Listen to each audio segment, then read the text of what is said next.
everyone. Thanks for jumping into today's Twitter Spaces. I'm Nadia Bajuelo, Community Events Manager here at Overclock Labs. I hope everyone here is having a great morning, afternoon, or evening, wherever it is you guys are joining us from. Before we jump into today's space, what's going on today? First, we have a special guest to introduce you to. We want you guys to meet Anil Murry, our head of product. I'll have a few questions for him so you guys can get to know a little bit about him because we might just be bringing him back later this month for something special. Then we'll have the latest updates on what's going on here at Akash, including the latest on Akash usage and AKT spend with Greg. And today we'll be looking at many things Akash because beneath the surface of all the gloom and doom in the space right now, there are many great things that are taking root and getting stronger in our ecosystem. So Greg will also have a little bit more on 3 proposals currently in voting. And because we believe building trust is part of strengthening our roots in any market, but especially in one like today's, I'm super excited to tell you that Greg and Anil will be sharing our Akash adoption plan and product updates. And then Greg will also jump into some of the latest Cosmos news and some of his thoughts on the biggest industry events across the board. And as always, we'll wrap things up with AMA time with Greg and today with Anil. With that, I'd love to introduce you to today's special guest and ask him a few questions before kicking it off to Greg. Joining us is Anil Murry, head of product here at Overclock Labs. Anil is an engineer turned product manager who has a passion for building products that serve deeply technical users. He's worked on products ranging from consumer hardware, enterprise hardware, software, and SaaS, and most recently, cloud-native developer and observability tooling. He is based in the awesome city of Portland, Oregon, in the Pacific Northwest region of the United States. Welcome, Anil. How are you today? I'm doing great. Thanks so much for having me here, Nadia. And thanks everyone for making time in your days to join us. Thanks, Anil. Anil, I have a few questions for you before Greg takes it away. Anil, I was wondering, and we were wondering, what brought you to Akash? Awesome. Yeah. Lots to talk about. But, at a high level, I guess, I've sort of, building on what you said about my background, I've been in the industry or been working for about a couple of decades now, gone from, being an engineer to being a product manager and worked on a whole set of products along the way. I've been sort of following the crypto space and the Web3 space since about 2017. And so I've been kind of following what's going on in general in the different tokens as well as the kinds of projects that have been happening. And while it has been very interesting to do that on the side, what got me really excited about Akash, number one, was sort of the vision that Greg and Adam laid out for the project as well as the company. And the vision made complete sense to me. And the reason it made complete sense to me was simply because not only does it appeal to Web3 audiences, but has a strong business model and a core value proposition that applies to literally any sort of developers or people that are looking to deploy cloud native applications out there. So the vision and the value proposition was probably the first thing that appealed really to me. Um, and then in terms of just why I decided to join the company, when I look at any opportunity or any sort of transition in my career, I typically try to look at sort of two things. I look at things where sort of a balance between being able to jump in and contribute to the success of the company and the success of the project. And then I look at sort of areas where I can get stretched and things that I can learn by joining or being part of a certain organization. And Akash was sort of the perfect blend of those two things for me. And the reason it was because, the last 5 years or so, I've been very heavily involved in a lot of cloud native, building a lot of cloud native products, building products for people that are deploying in clouds, building products for people that are monitoring their services running in clouds. And so I'm very, very familiar with, the use cases of developers in that area, the kinds of experiences that you build, very familiar with the ecosystem in the Web2 space and all of that. And so that gives me sort of the confidence that I'll be able to come here and contribute and be of value to the organization and to the community. On the flip side, even though I've been sort of dabbling in the crypto space and the Web3 space since 2017 as a side hobby, there's a lot I've got to learn in terms of understanding the ecosystem that Akash operates in, understanding at a much deeper level than I do right now the different types of blockchains and sort of the technicalities of those, and sort of how we play within that ecosystem. And so that confluence of things is essentially what got me attracted and sort of got me talking to Akash. Awesome. Thank you, Anil. You touched a little bit on this already, but so why are you excited about Akash and why is this a project to believe in? Yeah, this is so much to be excited about. I think the number one thing, and I was sort of, lurking on the Discord channel for months before I started to have conversations with folks here.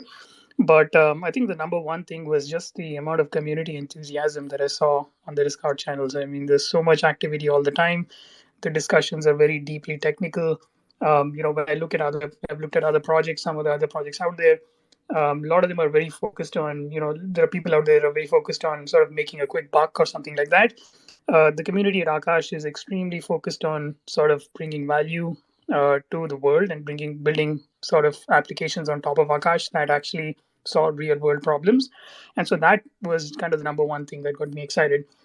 The second thing that I saw was just looking on sort of YouTube and generally doing searches for Akash, just the range of projects that have been built and sort of people talking about Akash and sort of the sort of the possibilities that Akash has in the future, and doing this sort of on their own was kind of the second thing that got me excited.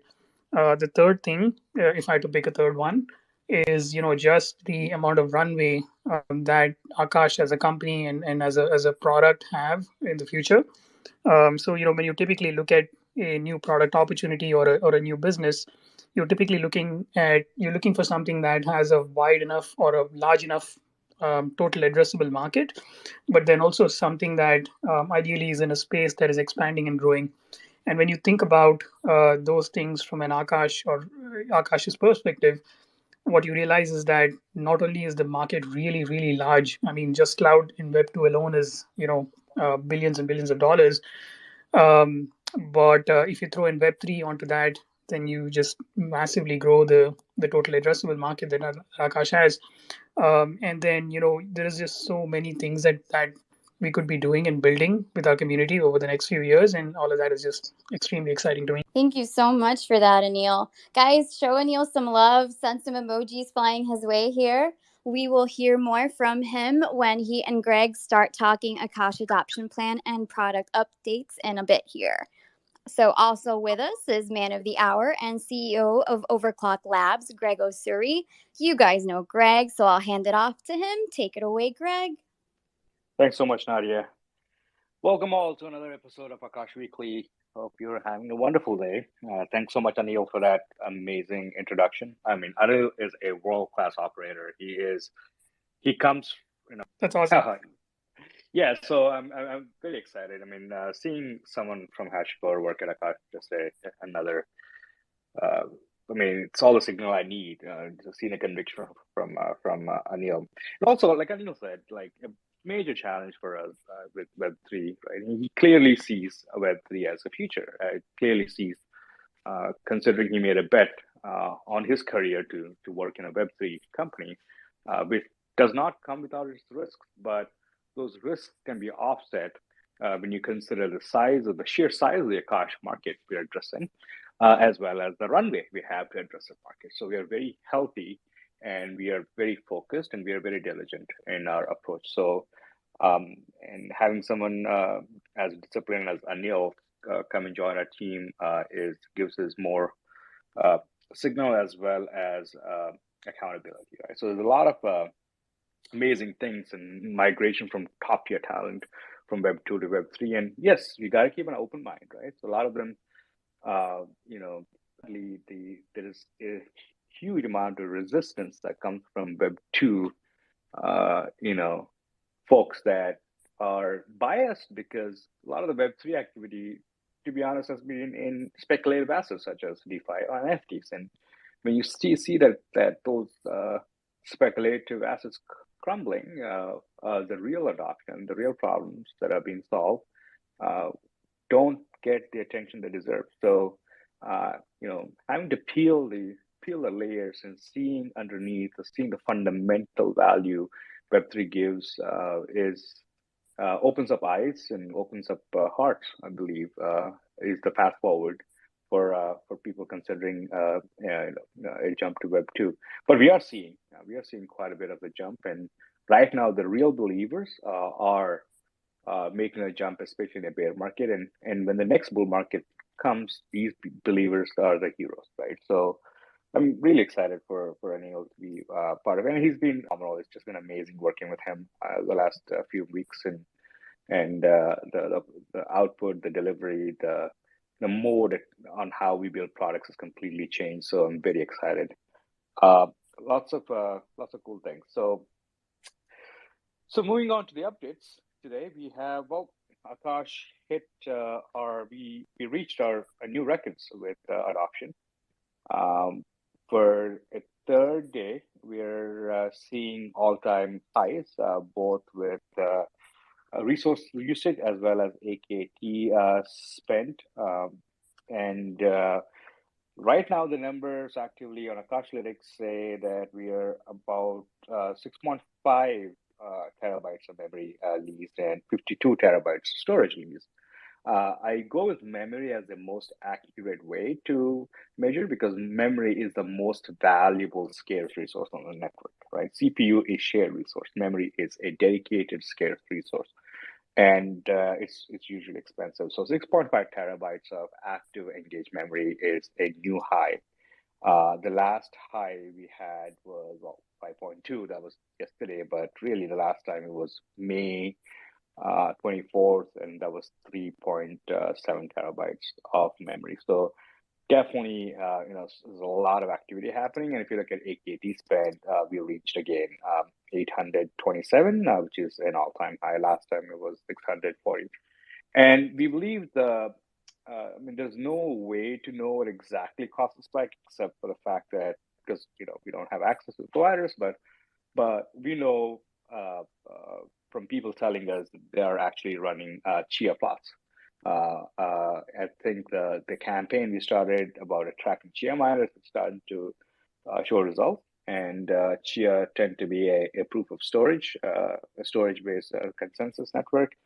And it makes sense. The storage usage has gone up quite a lot, and memory usage has gone up quite a lot because Chia miners are actually doing plots. I think Chia miners are finally discovered Akash for 10 cents. You can run plot compared to 40 cents on the traditional cloud, and these are the kind of use cases that are going to get us the early eyeballs, early adoption numbers that are extremely helpful. So that explains the current peak. I hope this stays this way. But yes, we are hitting all-time highs with adoption, regardless of the bear markets or how the market in general is reacting. And let's see. I mean, talking about Chia, they've recently announced an NFT standard, so I'm really excited to see how that's going to pan out because I believe this is the first proof of work layer one that actually announced the NFT standard. So it's definitely a big deal in proof of work because proof of work tends to move much slower than proof of stake, and Chia is making a lot of moves. I'm seeing the community grow rapidly, and so it's something to keep an eye for. And we are, and that community is very pioneering. They're very experimental. They like new technology. When they saw Akash, they immediately jumped on the opportunity, and we're seeing a lot of folks building on top of Akash and Chia. I love projects that take merit and take value and really a pioneer around a value, right? So I'm really bullish on again, it's not financial advice, but Chia, the rate of the move, the rate of the community expansion, the kind of community attitude, all indicate Chia is going to be an amazing project. I think bear markets of a builders, like Chia is going to be a very successful one. Well, so we just discovered Sifchain has been running their front end on Akash. I mean, this is something new to me. I found that very exciting because if you go to Sifchain.network, you click on it and it gives you options directly, right? They give you a bunch of options, Akash number being the number one. It makes sense because as Sifchain is moving to a DAO, they want the DAO to have the liability, and this is the exact use case that we've been talking about. How DAOs are going to enable their DAO members to run, the front ends, and Sifchain just being one of them. So I'm really excited, um, and uh, and I think we're going to see that pattern sort of like replicate. Our friends at Praetor have announced they're going to support persistent storage, and this is amazing news because like I've been talking about how persistent storage is still a little more bit expensive on the Akash network. Why? Because there's just not enough providers offering this. Because it's complicated to configure, it's complicated to understand for a lot of the providers. So Praetor coming up with amazing ways to simplify persistent storage enablement on Akash means we're going to have more providers provide, and we start to see that quite a bit. So I'm really excited for our community to step up and solve our user experience problems because this is the way decentralized communities should function. Akash is doing exactly that. And we started seeing a lot of love. Bob Lola, a community member, you know, became a provider on Akash network using Praetor, and now he's writing a guide on how others with like compute that's lying around can become instant providers and start earning passive income. Right? We're starting to see community take hold of provider engagement, and Praetor leading the way. So this is really exciting. And you can only see if more of these happen, how our providers are going to expand rapidly, right? And this weekend I kind of wanted to, we had Fourth of July, and I kind of wanted to like learn how to build or like familiar myself how to build web applications because I primarily am a backend developer. I don't touch anything above a command line. So web development for me has been, it's been a while since I did it. I mean, last time I did it was like 10 years ago. So I'm not very familiar with the latest stack, but I learned React, and I actually deployed the web application on Akash Network in the simplest way from so all the way from creating the application to Dockerizing it to deploying on Akash. I wrote a guide about it. It's on my uh, Twitter, and I published it in open source. Go check it out. Uh, there's a new tool called buildpacks.io for any engineers out here. You can use that to Dockerize a Next.js app with least amount of steps without creating a Docker file. And I know you'll appreciate that because the amount it takes to Dockerize an SJX application is horrible if you try to do it yourself, right? So I wrote a guide. Check it out. It's very simple. And I also wrote on how to use the GitHub as your canonical source um, for your container images that go on Akash. So, and also like if you discover looking at the Akash ecosystem, we have a really good ecosystem. I mean, some of the projects looking at Rango, HNS Search, Chandra Station doing the validator, Strange Clan, Chihuahua Chain, for the Chia network, the Osmosis, Vixello, DAOs like JoeDAO, and Craft Economy, smart contract platforms, brand new like Paloma that runs 7% of the validator set. A lot of NFT projects like Waving Cosmos, Omniflix, Stargaze. We have a lot of projects on Akash. It's amazing to see all these projects in a single place. And of course, this is a non-exhaustive list. As we're discovering projects, we keep adding to them to this list because there's no way for us to know what projects are running unless they tell us, right? So this list is growing rapidly. I'm really excited to see how amazing this is going to look in a few months. And this is what we need to do during this market downturn. We need to keep building, and we need to keep attracting folks to the ecosystem, and we need to start like telling those stories. Because when the bull market comes, these are going to be what that's going to matter. right? Nothing really matters right now in terms of market movement, but at about now. But these are the seeds that we plant that's going to flourish. So. Also, like Vixolo, I mean, our community is phenomenal. They're giving away some AKT for you to deploy. Please go check it out. And we have about 3 proposals that are active, right? We have a proposal 22 to fund Moultrie audits. So those of you that don't know what Moultrie audits is, they are a independent auditor. They have a proposal to fund themselves from the CAB or the community, not the CAB, actually, from the community pool. I don't have any things to say. I'm going to let the community decide, and we're not going to vote from the Akash Foundation, and we let the validators vote. And there's a proposal to transition CAB into an Akash accelerator. To go check it out. And there's a funding proposal for the CAB. There are 3 active proposals. Really good governance, right? We want a very healthy community governance, and we're seeing that on Akash. So go check it out. Check out these proposals. Cast your vote. Don't forget. It's important for you to exercise your rights as a community member. And with that, let's see. Let's see what's going on with on the product side, right? So we have quite a bit updates. Like Anil, do you want to give a little summary what's happening? Yeah, I can do that. Yeah, thanks.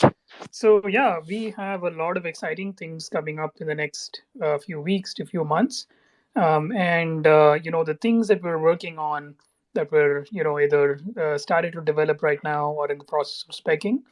These sort of go across the board and address some of the pain points that every one of our segments, every one of our user segments has. So, there's things we're working on for improving the experience for people deploying things on Akash. There are things we're doing for improving the experience of providers. And then there are things we're doing in terms of enabling partners to be able to work with us better, right? So to just sort of list off a few things. The very first one, and this is something that will be live and be available to everyone to use later this month, is what we're calling IP leases. So if you've been around these spaces or interacted with us in the last few months, you've probably heard of the feature called IP Marketplace. We're actually renaming IP Marketplace to IP Leases just to make it really clear as to what this feature is. And essentially, what it is basically today, when you deploy a workload or some sort of service on Akash, you're entirely reliant on HTTP as a mode of communication or mode of accessing that particular service. And then that is specifically linked to some sort of ports running on your containers, right? What this will allow you to do, what this IP lease service will allow you to do, is to basically request from the provider a publicly routable IPv4 address that you can tie to your service. And then this IPv4 address can be linked to any of the standard UDP or TCP ports that are available to you, right? And so this is obviously a huge value add for our developers, but then it's also a value add for providers who can now provide this as a service to people that are on the Akash network, and thereby utilize the available IP space that they've purchased. So this is kind of number one, and it's going to be available to all of our users generally in the next few weeks, hopefully before the end of this month. The next one that we have is we're working on a major refactor of our backend service that takes care of spinning up providers. And so the reason this is super important is it's not a direct user facing feature as such, but the way it'll impact our users is basically it'll make it a lot easier for us to be able to troubleshoot issues, for us to be able to help out when providers have issues or anything of that sort. Debugging those issues and being able to resolve them as well as deploy code is going to be a lot faster. And then it's also going to improve the rate at which we can put out features on the provider side, right? So this provider service refactor is essentially taking our monolithic application, somewhat of a monolithic application, and splitting it into a microservices architecture. And so that's kind of the bigger effort, and that's sort of underway right now with our dev team. The next thing, which is probably something that matters a lot to our partners and people that want to integrate with us, we are going to be looking at potentially a sandbox environment. So this would be something that you can integrate and test with if you're trying to develop an application that works with Akash without having to, use or spend any sort of AKT. It would be purely a test environment. Again, this is something that's very early stage, is being discussed internally, but it's something definitely on our radar. The next thing is we are going to be specking out a product plan for how we support GPUs, and that's something that is going to take a lot of our time in the next few months to spec out. We won't start development on that, but we will spend a lot of time working with our users. So you'll hear from me if you're a provider today, or even a user trying to set up some sort of conversations and learn about how we can build a product that actually works really well for you. And this will all set us up to be able to go implement this in a few months from now. And then the last one, which I saved for the very last, is probably the biggest thing, which is we have started the work. We have spec'd it out. We have designed it, and we've started the work for building essentially a UI for making it extremely easy to deploy applications on Akash.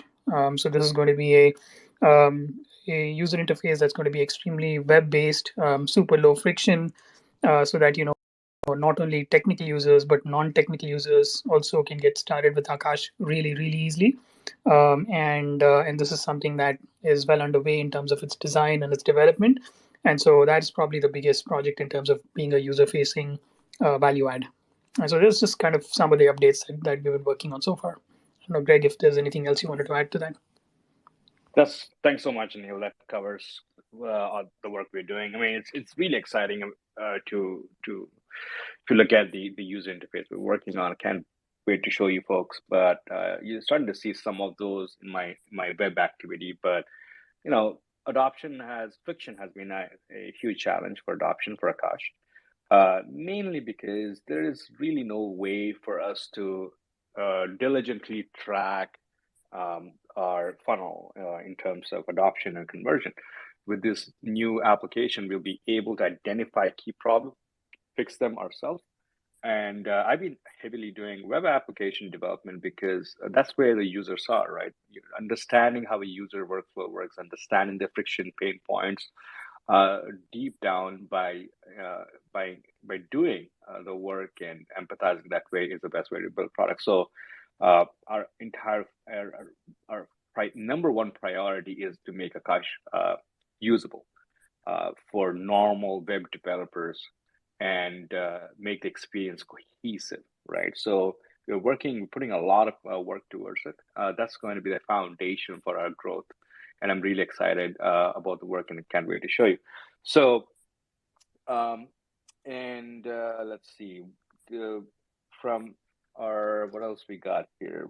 We'll start addressing the questions if we don't have any other updates, I suppose. I don't know if you wanted to touch on the Akash adoption plan at all, but that was something you guys mentioned. Yeah, so the adoption plan, like I said, right, we're going to be very diligent. So we're not going to, aim for the world immediately, but we're going to do so in a phased manner. The first phase has been to attract Cosmos users and our immediate community, and and then the Web3 community at large. And the reason for that is we need Akash. To use Akash is an incredible behavioral change, right? So compared to the cloud or compared to any other products people love, like Netlify or DigitalOcean or any of those products, right? I mean, those products, you sign up, you give your password, you put your credit card, you're done. With Akash, there's none of that stuff. There's no email address, there's no passwords, there's no credit cards. There's a completely different product, completely new way to use the product. So it's very hard to go with a behavioral change, change enforcing product to a new user who has no idea what blockchain is. So it's important for us, even people that have an idea what blockchain is, they're all looking for Ethereum and MetaMask, right? So going to a user that really don't understand Cosmos and asking them to use the product, our success has been very, very low. So instead, we chose to focus on a user that understands how to use a product at a high level so that they can see the value underneath the product can provide. Akash, when we launched, was command line only, right? I mean, thanks to Akash Analytics and other applications that added a UI that significantly made it better. But command line only was the initial introduction. That means you need to know what a key is. You need to know how to fund that key. And you need to know, and Cosmos projects are not supported by centralized exchanges at large. So you need to understand how to go to Osmosis. So it was much easier for us to target Cosmos users initially and provide value to them, right? And validate a model that way. And that's working really well. If you look at our ecosystem page, you see top Cosmos projects like Osmosis, Strange Clan, Omniflix, and most of the new projects are actually choosing Akash over Amazon. So I'm really excited to see, and some of the older projects like Chain are considering Akash and whatnot, right? So we're seeing quite a lot of adoption. And while we're doing so, we're identifying problems, we're fixing them so that we can be ready for the next phase, which is the Web3 and the crypto native phase, right? And we're kind of slowly going there. As you see more of Web3 coming into Cosmos, like DYDX, our opportunities to attract Web3 users are going to go higher and chances are going to improve with this migration alone. But in general, as the bear market takes in, we're starting to see people focusing on cost optimal solutions, and Akash being the number one, position really well to take advantage of that. And with building UIs, we're going to be able to enable a lot better onboarding mechanisms. We'll be enabling emails for notifications, right? We'll be able to enable credit cards because of our model that we created. So we'll be able to do a lot more with this web UI that's going to remove friction from adoption and all increase retention as a function. So in next phase, we're going to be focused on data intensive applications because it's extremely expensive to run GPUs in the cloud, and GPUs are a big part of the cost envelope. And us solving the GPU problem and especially by sourcing the underutilized GPUs for the Ethereum merge is going to be a very important unique value proposition Akash can provide to the world. So that obviously is going to be our second phase. And now the user experience should be optimized for the stack should be optimized for data intensive applications. So when we move to the second phase, you're going to see adoption reach a new high, right? And of course, we're going to offer a market that's been starving, starved, that's been like under threat by the cloud providers. So us solving a real pain point, which is saving money, is going to be extremely attractive for a lot of the data intensive workloads. And then we move to, once we can solve the cost problem with data, we move to the performance problem. How can we leverage and now we have like much lower cost, data layer. How do you serve that data in a high performance way, right? In a low latency way. And you do that by reducing the network latency between the end user and the server. And that means you need to go where the user is. That means the servers need to be in the same location of the user. With Akash's model, we're already seeing quite a bit of adoption. We have about 39 providers right now, and that's going to accelerate over time as we solve the data intensive problems and the crypto native problems of the communities we target, right? So over time, that's going to go, to a point that Akash will be the fastest network to deliver the cloud off, right?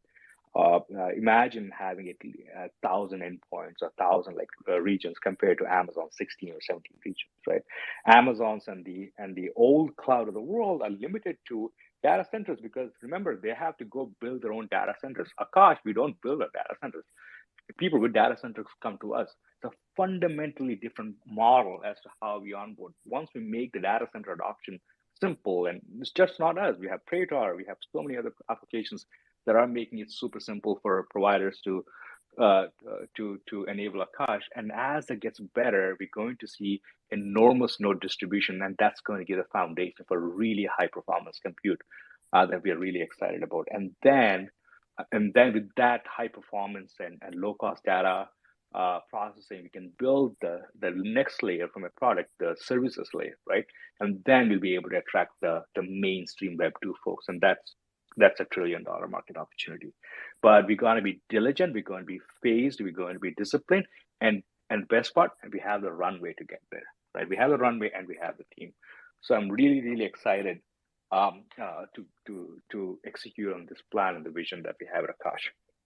Hopefully that airs out a lot of the questions on what we're doing and how we're doing. Awesome, Greg. Just awesome. Should we open it up for AMA? We've got Happy Investor here who had his questions in early this morning on Telegram. Absolutely. Yeah, so since you're here, go for it. I mean, I'll read the questions and answer them myself. And he's here in person, so we could also give him the floor for a bit, if you'd like, sure. Greg. Hi, thank you, Greg. My name's also James. My first question was, what's the relationship between Akash and Overclock? Overclock. Good question. So a lot of the Overclock. Just a little context. A lot of these questions have been answered by Masari articles. Do you know Masari? Yes, I have a subscription. Yes. So check out. There's a research report done by Masari on the whole difference between Akash and Overclock. But I can explain to you here since you're here. Overclock Labs is a company, an American company based in San Francisco. We were founded in 2015 with a mission to make multi-cloud deployments a reality. We were created to take Kubernetes, a brand new technology at that time, to market. We're talking about 2014 timeframe, right? So, and as we were deploying our solutions, we discovered most compute in these data centers are not used, and we built Akash network to solve the compute sourcing problem, right? So Akash was a solution to a problem Overclock Labs had, and we continue to build Akash network because that is part of our larger vision at Overclock Labs. Incorporated, it's a for-profit company, and all of us are employed by Overclock Labs. And Akash Network is an independent network that goes beyond this Overclock Labs. We have other companies like Akash Lytics, Praetor, Moultrie.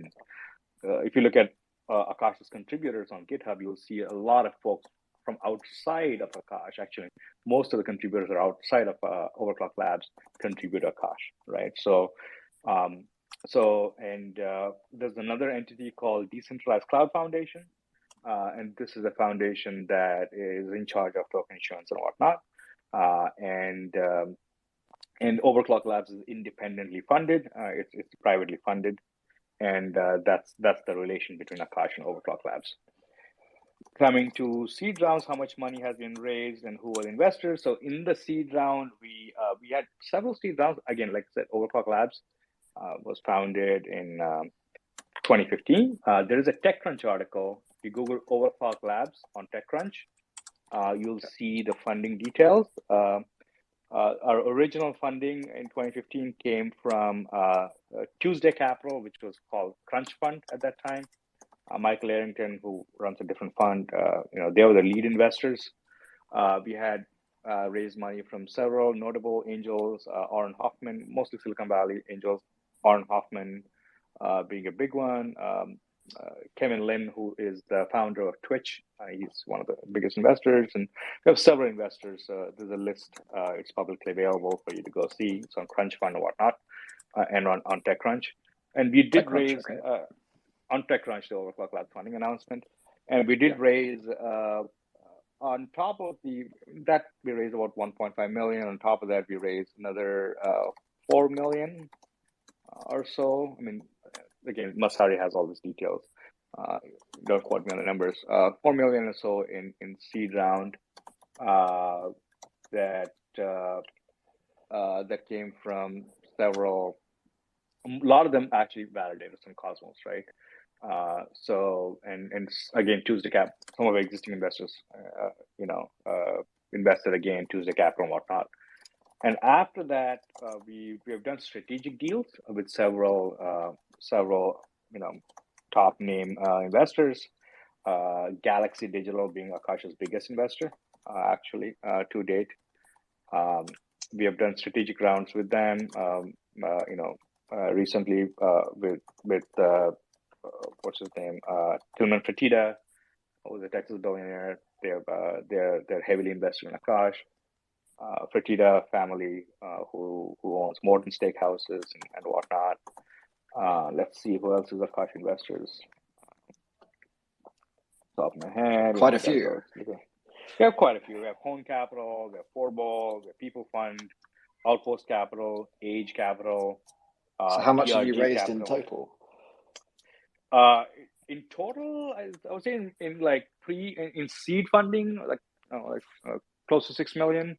After that, we've done private deals. I can't really remember top of my head, but okay. We have enough capital to answer your question. I mean, we have enough capital to last us next 4 years or so at the current burn. That answers question 4. Thank you. And the third question was, so how does Akash generate revenue, or Overclock? So Overclock right now is privately funded, right? So we initially, when we were generating revenue through yield farming and a lot of other like DeFi and open market operations. Okay. Right? So we were smart in like deploying our treasury in a way that we could actually be cash flow positive for a while. And of course, those numbers are, those DeFi yields are not very attractive, during the downturn, but we are fortunate enough to amass enough capital through a lot of our open market operations during the bull market, so we don't have to worry too much in the bear market. Of course, right now we're not cash flow positive, but we don't have to, we can wait out for you have a 4-year runway. You have a few years of runway. That's not going to be a problem. So, how does Akash? Will Akash generate revenue at some point? Or Akash is generating revenue right now. How does it make money? Well, users pay tenants, people that use compute pay using Akash tokens to providers. Yeah. So I guess I get how the tenants and the providers pay each other, but does any of that revenue go to you or to Overclock? Akash is a decentralized platform. There's no single party that makes money. Everybody makes money. Right? The value accrual comes through tokens. So more people use the tokens. I mean, Overclock Labs has tokens, and all of us have tokens. So the value accrual comes that way. And there's another proposal for a take income, a percentage of the hosting fee to be paid to token holders for staking, right? Similar to how Ethereum staking works. I see. Right. So there's a lot of other, and there's quite challenges in terms of like regulatory clarity on taking income, but there's burning mechanisms, there's all kinds of value accrual mechanisms. But to answer your question, the value accrual happens on the AKT token, in different forms. All through the token. All right. Thank you. Understood. How many employees do you have? We have close to 30 employees. 30. Thank you.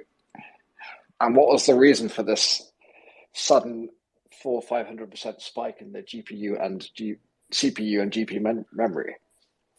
In memory and disk, I believe it's Chia miners now. Chia. Jumping on the 10-cent opportunity.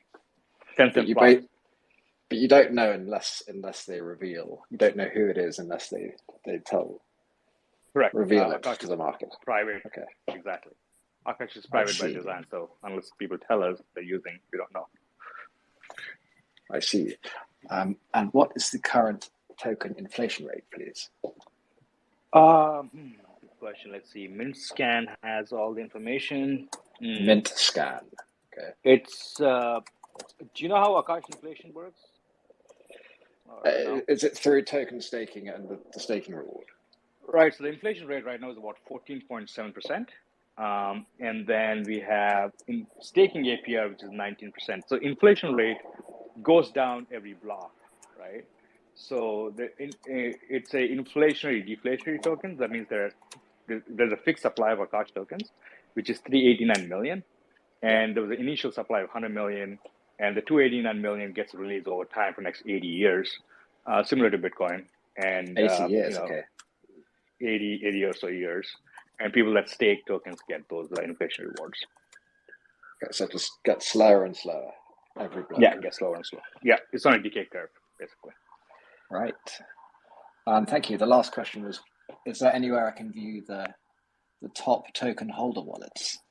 Yes, like go the to Akash. Etherscan holder. Of course, go to akash.aneka.io. Aneka is another block explorer for Akash, and these are listed on our CoinGecko page, so you should be able to go from there. I've got Aneka. So if you go to wallets on the left, you'll see the top wallet, the rich list. I got home validators, blocks, transactions, proposals, params, and charts. I couldn't see any wallets. Maybe sure, let's see. Let me see. Akash.aneka. Akash.aneka.io. Accounts, maybe, yeah. Chart. Transactions, blocks, validators, proposals. Interesting. They remove the accounts, huh? We can always DM you on Telegram or here on Twitter. Let us know. And then with that, we can also open it up to anybody else who may have questions. All right. Thanks a lot, Greg. Thanks for giving me your time. No worries. Interesting they removed accounts. I don't know why. I mean, I was using that quite a lot, but yeah, whatever. We have Journey to 24 asking to speak. Do you have a question? Let's see. See if he can connect. Hey, Greg. Hey, Journey. Yeah, really appreciate what you're doing. I came across Akash about a week or two back. I have two questions for you. The first one is, even in the traditional cloud solution space, the technically capable people are kind of scarce. This has been a problem for a while now. So in the Web3 space and in the Akash, how have you planned on achieving this? Sorry, repeat your question. You said they're chaos? No, I was referring to the amount of technically capable people of on handling cloud spaces are kind of scarce. Scarce? Okay. Yeah. I see. So there's less people. Yeah. Yeah. So good question, right? So to rephrase the question, correct me if I'm wrong. It's challenging to deploy on the cloud. There are few people that are technically capable to deploy on the cloud, right? How is Akash addressing that problem? Yeah, for the mass adoption of using this. Yeah. Correct. In other words, how is Akash going to be simpler? So, like I said, Akash, when we began, we were very focused on developers, right? And because focusing on developers, we knew can give them enough power so they can customize user experience. The reason why the cloud is so complicated because there are a lot of moving parts to build, right? Because there are a lot of decisions one have to make in every step of the way to deliver a highly scalable and reliable infrastructure. It's not simple. It's not like, hey, deploy a WordPress application, right? There are a lot of decisions, a lot of trade-offs people make, we call it, right? So that's why it's very challenging to develop a generic experience for the cloud. So what happens is you have platforms on top of the cloud like Heroku, Netlify, Vercel, and all these different platforms that make different trade-offs for the users and support a certain use cases really well, right? So these are called platforms as a service. Now, and the reason for that is that foundationally, the cloud has been created 15 years ago, and it came from a traditional VM mindset. Right? They haven't really thought about, they weren't very successful in leveraging all the new technologies, be it container native or serverless programming, and really came from this really old mindset because they have legacy to support, right? So again, that added other layers of complexity and so on and so forth, and we have this mess which is very hard for normal users to understand. Akash was designed in 2020, the user experience, right? So we're building a very natural user experience that doesn't have the legacy commitments that the traditional cloud has. So the experience we're building, the user experience Anil was talking about earlier, should make it super simple for even non-technical users to use it.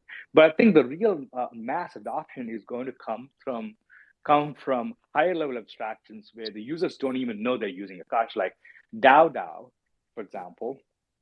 DAO is a Juno-based DAO framework that wants to integrate Akash in a way where DAO users can get messaging and forums and all the tools DAOs need in a single button, paid using Juno tokens, using interchain accounts, which is coming very soon, by the way, to Akash that I forgot to give an update.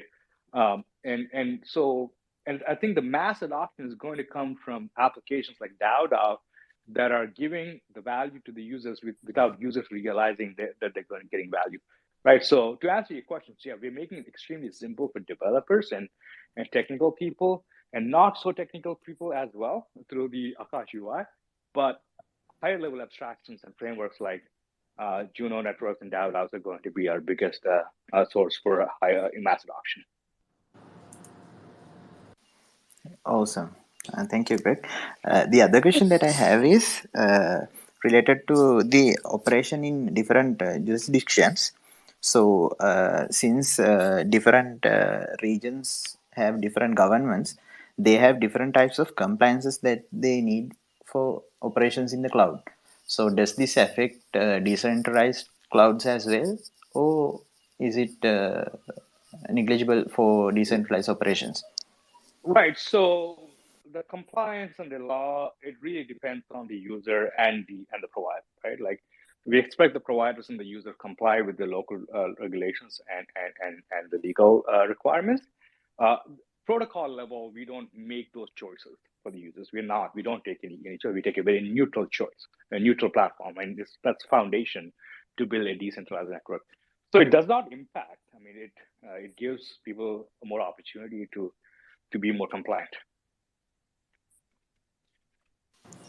Thank you, Greg. Thank you for joining today's event. Thanks again, Anil and Greg, for chatting with us. See you guys next Wednesday with Greg at 8:30 a.m. Pacific. Oh, by the way, we're going to have 8 o'clock next Wednesday. Remember, so quick, right? It's not going to be 8:30 to work with other projects in the ecosystem. But thank you so much, everyone.